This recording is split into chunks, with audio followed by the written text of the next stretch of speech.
Good morning, everybody. Thank you so much for joining me, and thank you for voting for my session at DynamicsCon. My name is Heidi Neuhauser. I'm Director of CRM Projects at Re-Enhanced outside of Philadelphia, Pennsylvania. And today I'm going to be talking to you about configuration tools and UI controls that you can implement to enhance user adoption at your organization. So let's just take a moment here to talk about our agenda and what we're going to be discussing for the next hour together. We're going to focus on two main areas: configuration tools. Specifically, we're going to talk about 3 configuration tools to enhance user adoption.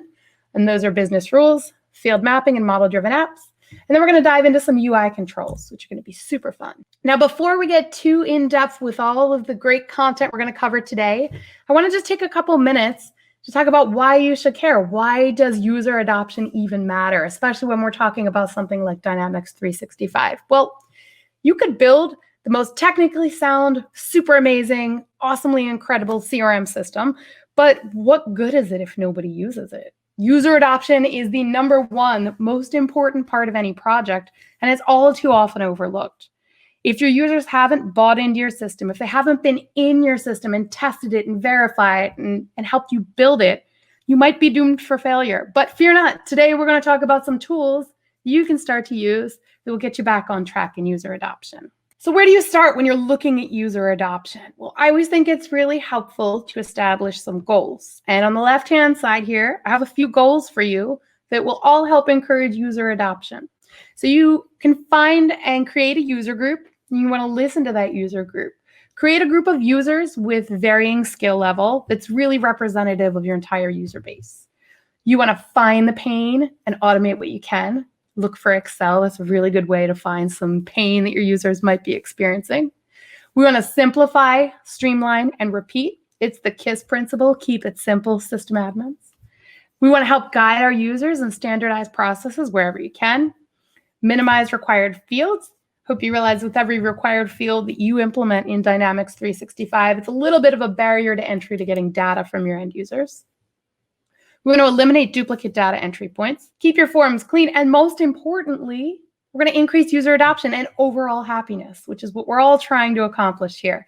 So a lot of the tools that we show you today that we're going to talk about all hit on one or more of these goals, which are all going to encourage user adoption at your organization.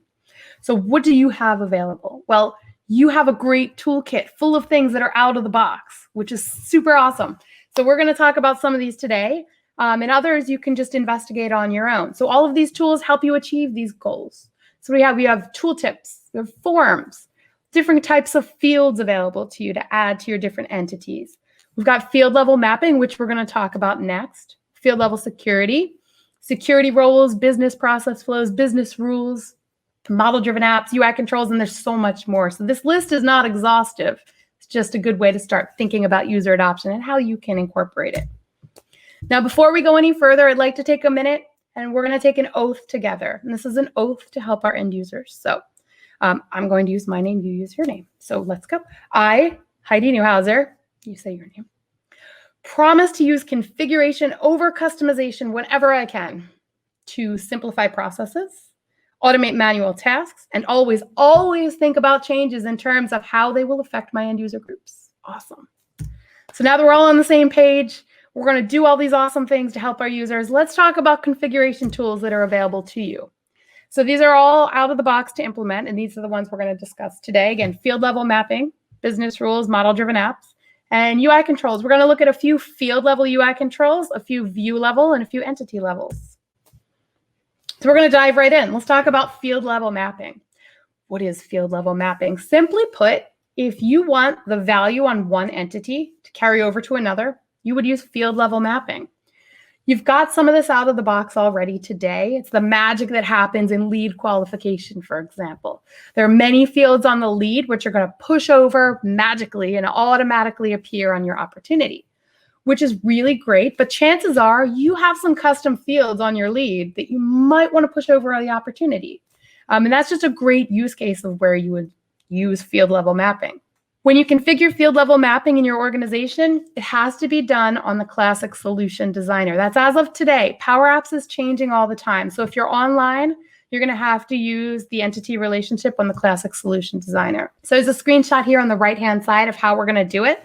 I'm going to talk about some rules, and then we're going to dive in and show you how it's done. So each of these tools has some rules that you should know about it. So let's talk about the rules with field level mapping. First, your fields have to be the same type and format. I can't map an option set field to a text field. It has to be like to like. Second, the length of my target field has to be equal or greater than the length of my source field. This really comes into play when we're talking about text fields. If you have a text field that's limited characters, just keep in mind what those might be. Rule number 3, you can only apply field level mapping to one field at a time. And I think that makes complete sense. If you were to map it to 2 different values, your system would blow up. It wouldn't know what to do. Number 4, this won't work with hidden fields. If you have a field hidden on your form, it will not show up as an available field to configure field level mapping on. And finally, for option sets to be mapped, you need to have matching integer values, not just the matching text. So I have a hint here for my friends who are on-premise customers. Use a global option set to make it simple. So when in doubt, always make your option sets global. I have a couple links at the bottom of the slide if you want to learn more. There's the Microsoft documentation, and I've also blogged pretty intensely about this too, with some step-by-step instructions and screenshots. So feel free to review that later when you're putting this in your system. Let's go into a demo. So we want to demo field level mapping, and I have a business scenario here for us. Little side note in user adoption, if you're in charge of training your end users, it's always a little bit easier to show a demo in a business scenario that's comfortable for them. So throughout all of this, I'm going to try to give you scenarios that kind of resonate with what you might be feeling. So my scenario for this one, sales reps have asked us to move over a couple values on an opportunity when a lead form is qualified. These are custom fields that have been configured on our lead form and also our opportunity form. And right now, sales reps have to enter that data twice. If you remember, one of our goals is to minimize duplicate entry points for data. So that's what we're going to do. Our 2 fields are lead type and interested in widgets. So I'm going to come over to CRM, and I have our classic solution designer open in a separate tab, and this is where we're going to start. So we're going to work on this solution, the amazingly fantastic solution for demos. And since we're working on the lead, I'm going to click the arrow next to the lead. That's going to expand all of my components here. So I'm going to expand the lead entity, and I'm going to click on the one-to-N relationships. I've already added this component to my solution. So I'm going to double click to open it. And then we'll just expand this and zoom in so you can see it a little bit better on my demo. This is my relationship. This is where I configure the properties for my lead qualification into an opportunity. On the left-hand side is this mappings button. I'm going to click that, and this is all of that magic that happens during my lead qualification. Source name is on the left, target name is on the right. My source is my lead, my target is my opportunity. So if you scroll through these are all the out-of-the-box fields that automatically do this.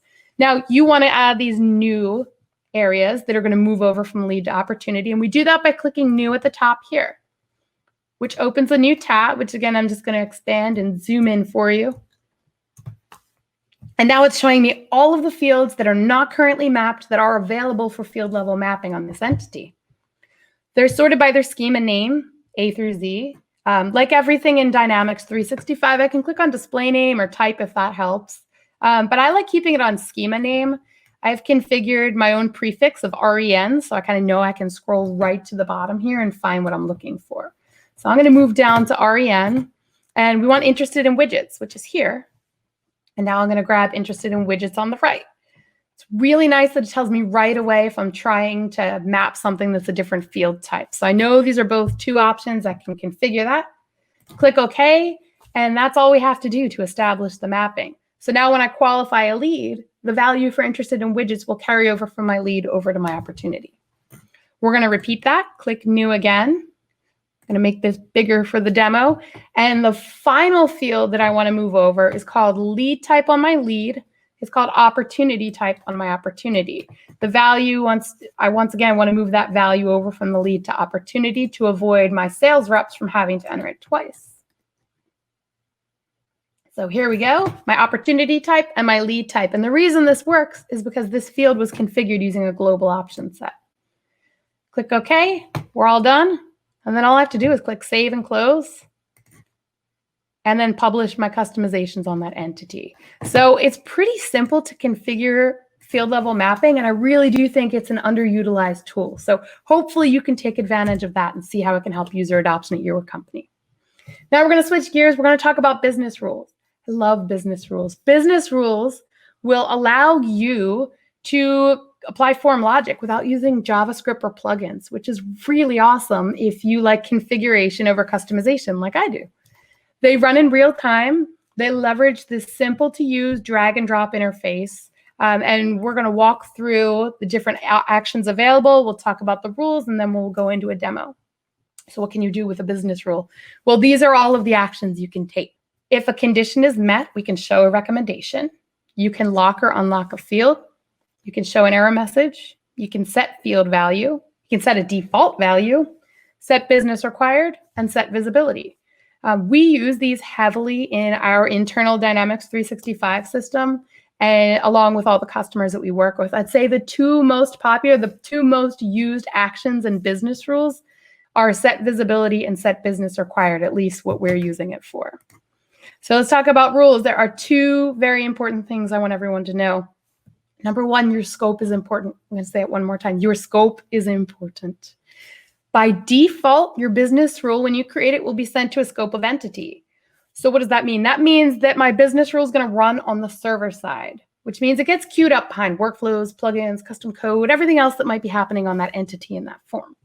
If my scope is sent to a specific form or even all forms, it's going to run in the client side, which means as soon as my user opens the form, it works. Which I'd say 99% of the time is what I'd like to happen.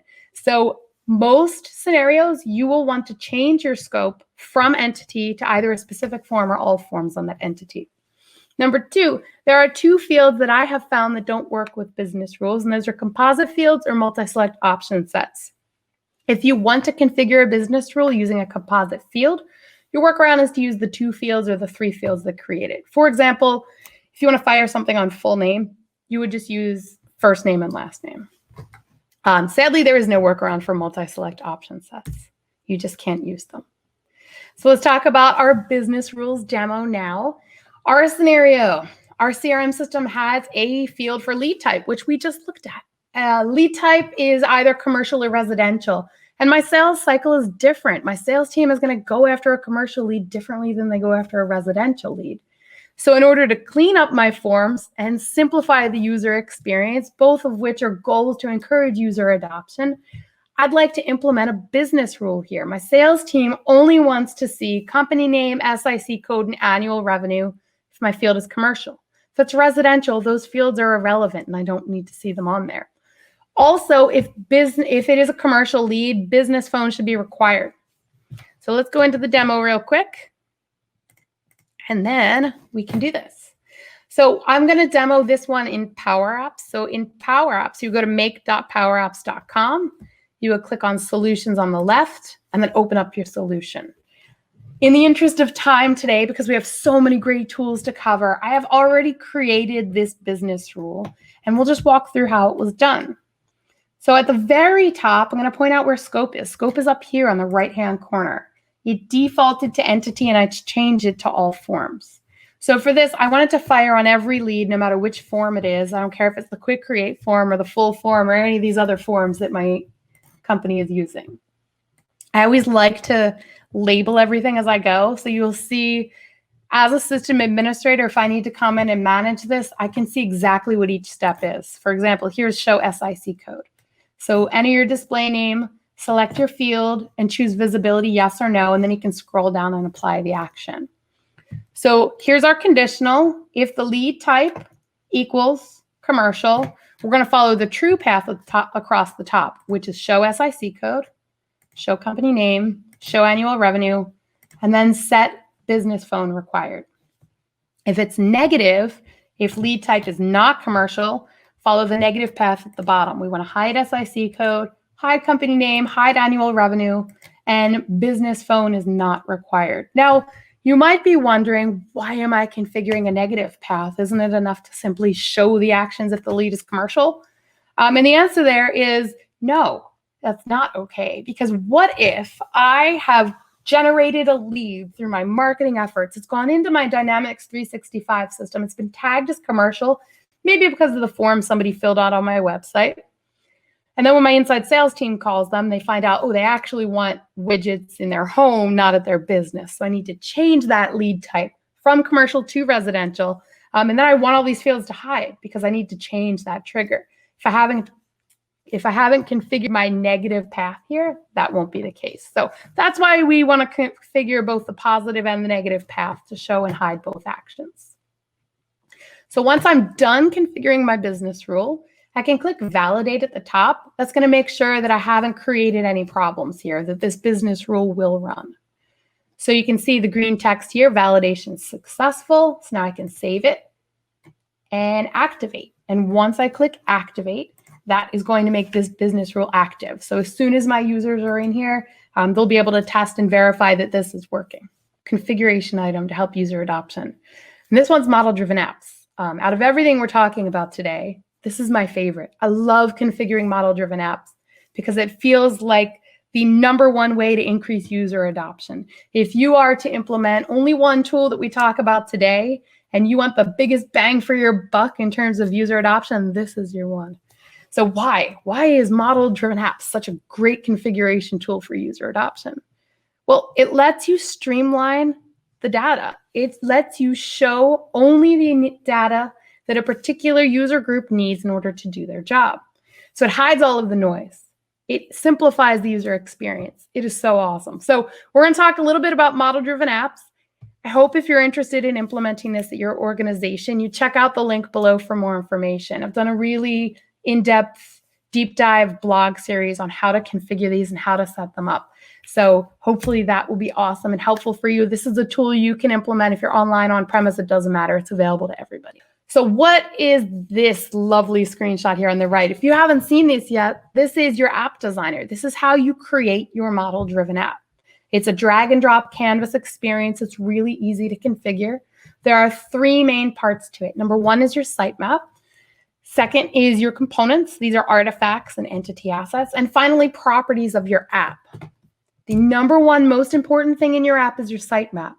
Your sitemap controls what areas of Dynamics 365 are accessible in your app. Now, you can use an existing sitemap or you can build a new one. Hopefully, you're building these based on your user group. So what functions does this user group need to take in order to do their jobs and pass it off to the next user group? So most of them will probably be new sitemaps. Your components, again, are your areas, your groups, and your sub areas. So the screenshot on the left here is the back end view. It's your view as the system administrator. This is how you build it. I also thought it would be helpful to show you the front end if you're not familiar with how these kind of translate. So if you take a look on the right-hand side, this is the front end, the end user view, and what it looks like.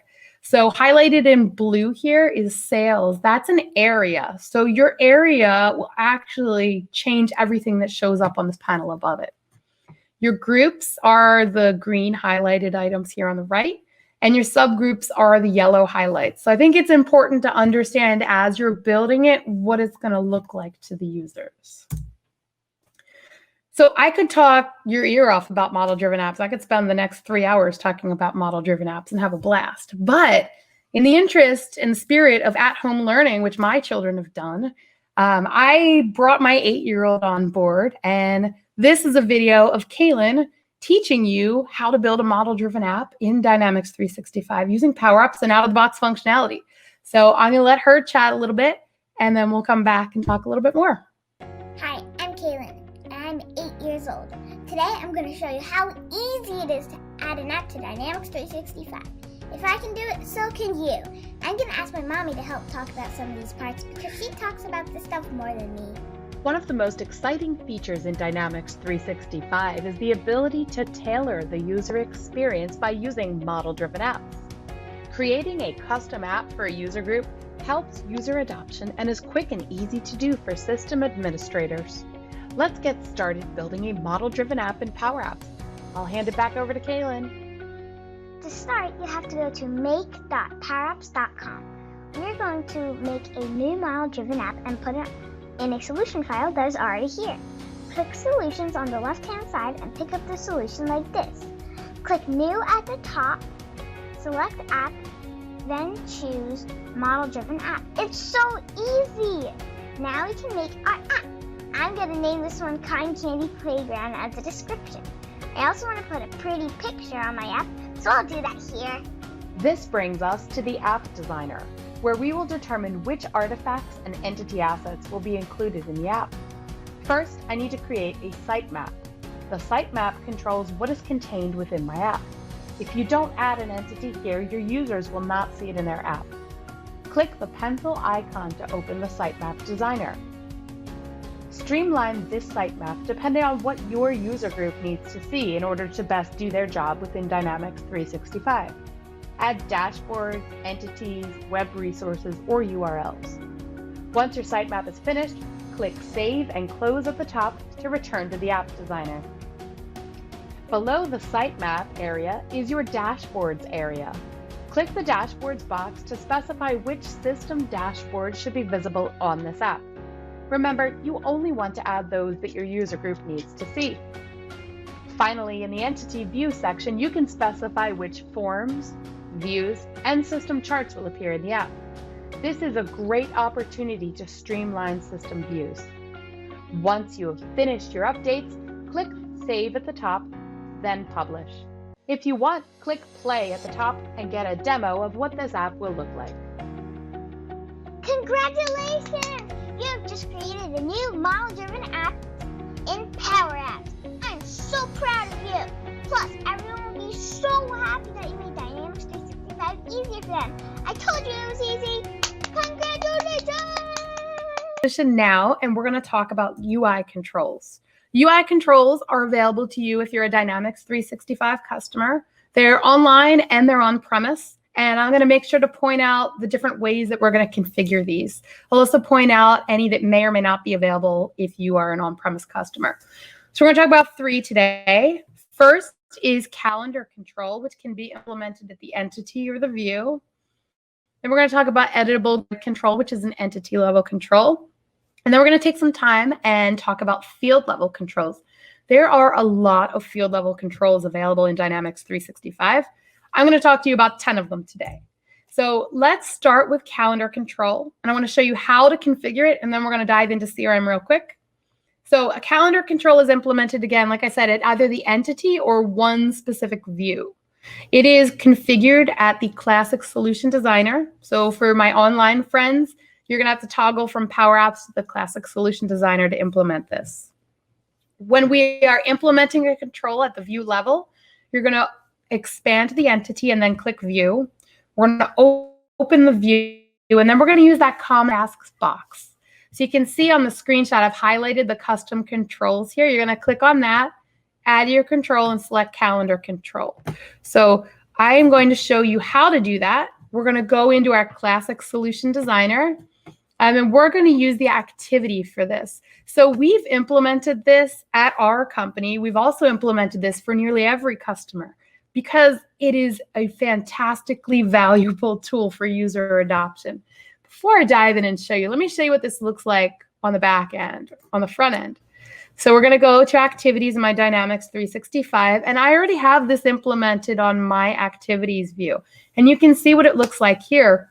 Instead of seeing the traditional grid of activities with just a start date, an end date, and all the different information, I can view this on a calendar, which is really cool. So you can just start to imagine the capabilities of a tool like this. Maybe you can some fancy colors to differentiate your activity type, which if you're interested in, reach out to me after this or tweet me at CRM Heidi and I can show you how to do that. So let's implement this here. Expanded activity. And again, I'm in my Classic Solution Designer already. And I'm going to go to Views. So what I'm going to show you right now is how you're going to implement any view level field control here. So we're going to open up Open Activities. And that is going to open up my view canvas here. And we're going to go to our common taskbar on the right-hand side and click Custom Controls. So I'm going to click Add Control here. And this is calendar control. Now, if you scroll up and down, you can see all of the controls currently available to apply at the view level. We're going to do calendar control and click Add. So the first thing I want to do is select my scope here. So read-only grid is my default right now for web, phone, and tablet. If I want to change that, I'll simply just select which one I want the calendar control to be my default on. Now in the box at the bottom, you'll see that I have other information that I need to configure. So those are start date and description. So the date is essentially what field do I want to use to put this on the calendar. And for this, I want my scheduled start date. The actual start date wouldn't make much sense on the view like open activities. And I'll click OK. And description. What is the one line of text that you want to show up on the calendar? So I'm going to select my subject because that's how we work. And I think that's a really good way to do it. You could also use regarding. That might be a neat field too. Click OK. Save and close, and then you're going to publish your changes on your entity. And that's as simple as it is to configure your UI control at the activity level. So that was that. We're going to move on now to editable grid control. I'm not going to demo this one, but I have an animated GIF on the slide here that shows you how it works. So editable grid control allows you to edit multiple lines of text at once without having to leave your screen and dive into each individual record. It could be a massive time saver for data entry and any large quantity updates that your users might have to take. What you're seeing here in this GIF on the right is showing the group by functionality. So you're able to group all of your active contacts in this example by the company name and start to make changes. Now this one is also applied at the classic solution designer, and this is done at the entity level. So it's done very similarly to what we saw on the view. However, we're going to open the entity, and then like the screenshot's showing, we're going to click on the controls tab on the entity itself and add the control from there. So I'm going to show you where to add it, but we're not going to demo the whole thing like we did this one. This can be really powerful for user adoption. I think if this is a really good fit for your organization, you're going to know it right away just by us talking about it here. You're going to hear it and you're going to think, wow, this is awesome. We need to implement this. This is going to make my users' life a lot easier. However, very important to know the rules with this control. This is an all or nothing control. Since you have to implement it at the entity level, there's no way to select just between one view and another. The second one is so important, I put it in a different color. Read-only fields are editable in this control. So that's a problem. If you have a read-only field, it's probably read-only for a reason. You don't want your users to edit it. So this is the only thing I'm talking about today where I'm going to tell you custom code is necessary. To fix it, really easy. It's just a little snippet of JavaScript that you're going to need to throw on there. And that'll just make sure that your read-only fields stay read-only. If you need help with that, feel free to get in touch with me afterwards. I can help you out there. It won't work on some out-of-the-box sales entities. And these are opportunity product, quote product, and invoice product, which is a bummer because it could be really helpful for user adoption in some of those areas. And then two important things that may or may not apply to you. It really depends on how you're using the technologies of CRM today. Number one, your click-to-call phone numbers are not supported. So some people use click-to-call. It's native functionality. If you use that, just be aware that once you implement Editable Grid, it's going to change that from a link to a text. So you won't have that functionality. Likewise, click-to-send email on an email address field will also not be supported because it converts it from a link just to text. Finally, editable grids don't work on some field types, and those are composite fields, like full name and address, state and status fields, lookup entity-related fields, customer lookup fields, and owner. So if you need to change any of that information and you have editable grid turned on, you'll need to open up the individual record to do it. So all important things that you should know about before you implement editable grid. And I should have mentioned this in the beginning, but make sure you're doing all of these changes in your sandbox environment first. You're bringing that user group that you created of varying skill levels into sandbox to test, tell you what they like and don't like about it. And then after they've bought in, then you're going to push it over to production.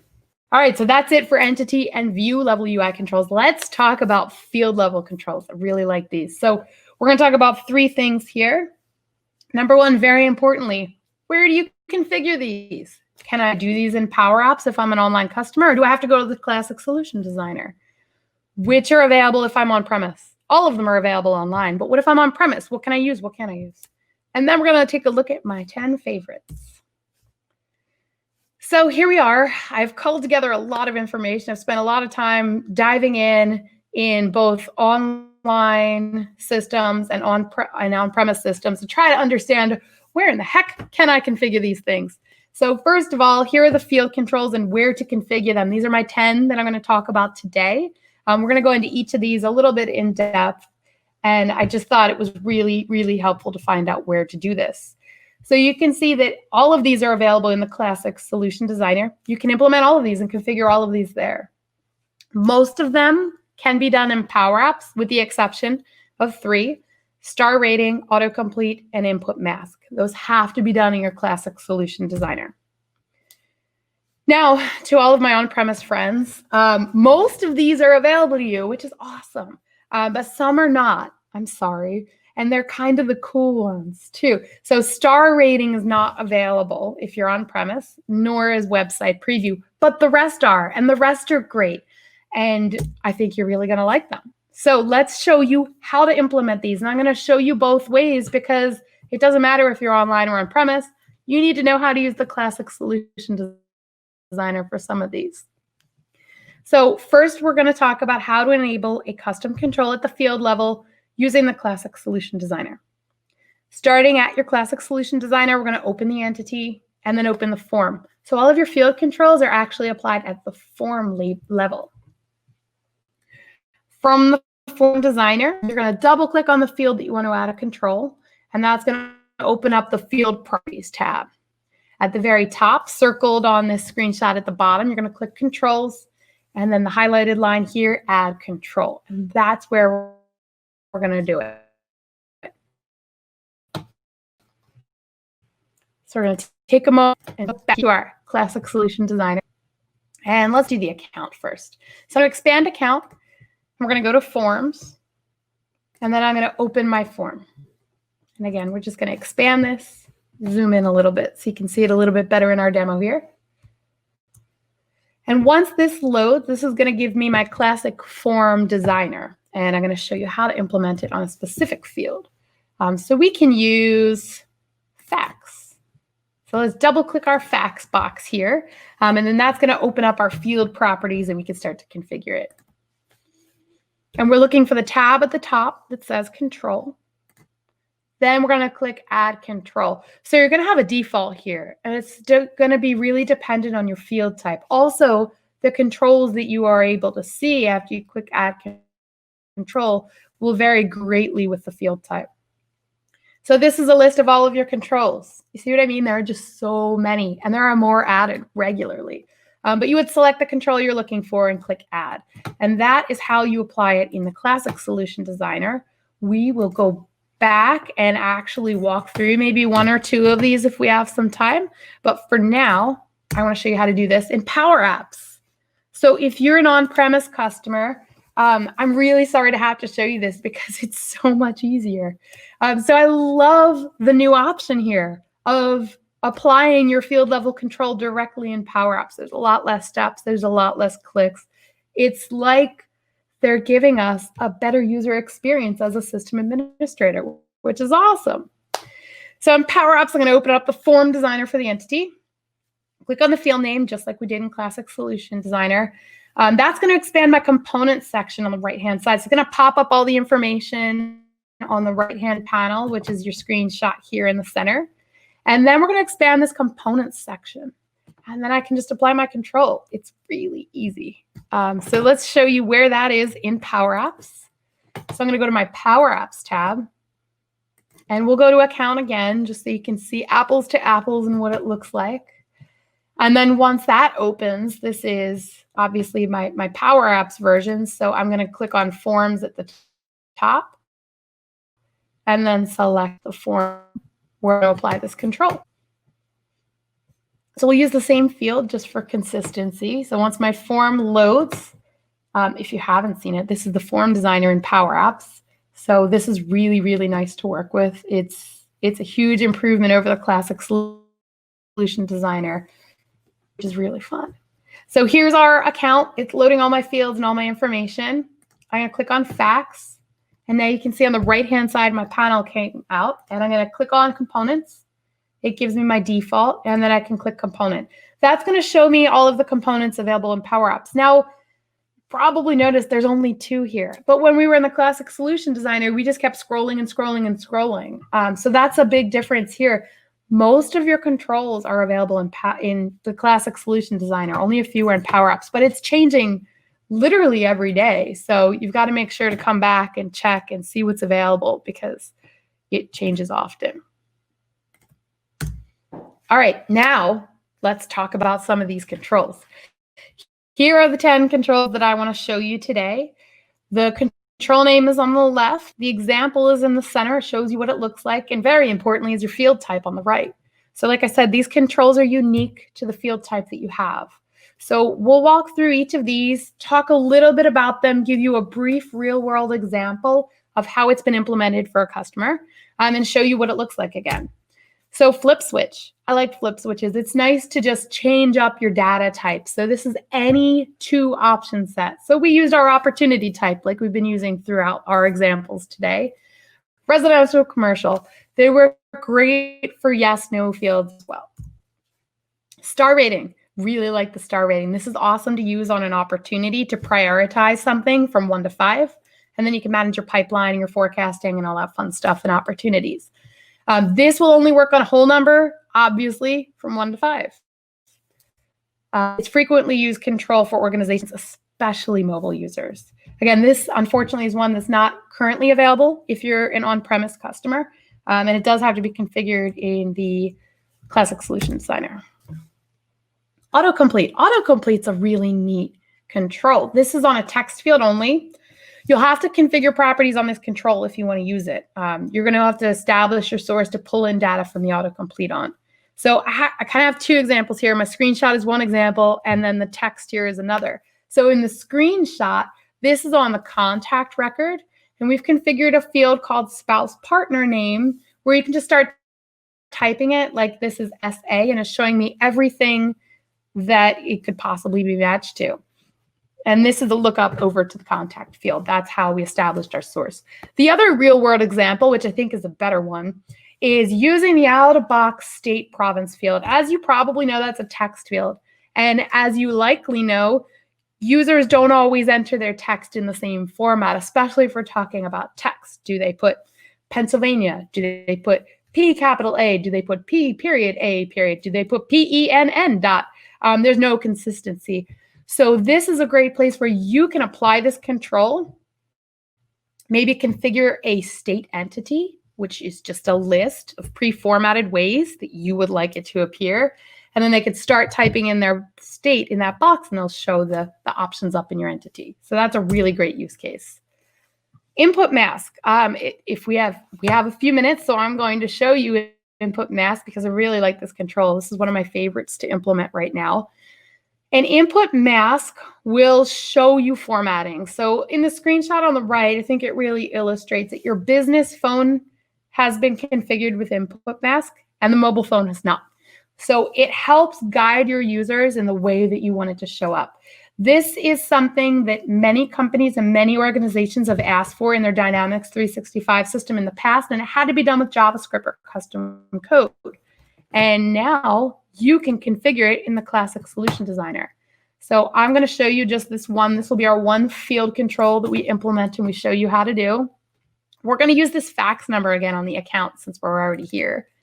So I'm going to, again, go to our form designer, open up the fax field, go to controls, and now I'm going to go to add control. And I'm going to select input mask. This is all alphabetically, so we just have to get down past all these CCs and select input mask. Click add, and this one does have some configuration that needs to be done before I can simply turn it on. So I have my field. Now the important thing is to say what my mask is. Now your mask, it'll tell you at the bottom how you write it. So a 0 represents a digit, which is what we're going to use. And you can just kind of come through and see what makes sense for what you're trying to format. This works, again, for any text field, which is awesome. So anything you can think of that you want formatted a certain way, you can apply this. When I get here to configure property mask, I want to bind it. So I'm going to click on the first option, and then I'm going to start writing my mask. So I'm parentheses 000 parentheses. You can see I already configured this once. So here we go. This is gonna, again, 0 is like X. It's any number digit. So my users can only put in numbers and it will auto format them into this field. Click OK. Click OK again. And then on the form, obviously save and publish my changes. And then the next time my users encounter the facts field on the account form, they have to put it in that format, which is really nice. It shows them exactly what they need to do. All right, now we have website preview. This is a cool one. This will show you a preview of what a website looks like without leaving Dynamics 365. This is done on a text field. And again, you can see the sort of preview you're going to get. At the top right-hand corner shows you a preview of what the Microsoft website would look like if you implement this control. The next 5 I'm grouping together because they kind of accomplish the same goal. It's a matter of which visualization you prefer and which visualization your users prefer. So your linear slider, your arc knob, your radial knob, your linear gauge, and your number input all work with a whole number field, a decimal, a currency, or a floating point number. When you want to apply any of these controls, you are going to need to set a min and a max as well as a step property. So what is my bottom number? What is my top number? And as my users move a slider or move part of the graphic, how much do I want it to increase by? 1, 5, 100, 1,000? It really depends on how your business uses the information it's gathering. So a real world example here is to add it on the opportunity form to visually show a budget amount. Here's what they all look like. As you can see, they're really similar. They'll accomplish the same thing. Sometimes it will be more applicable than others to use one control over the other, but they really do give you similar things.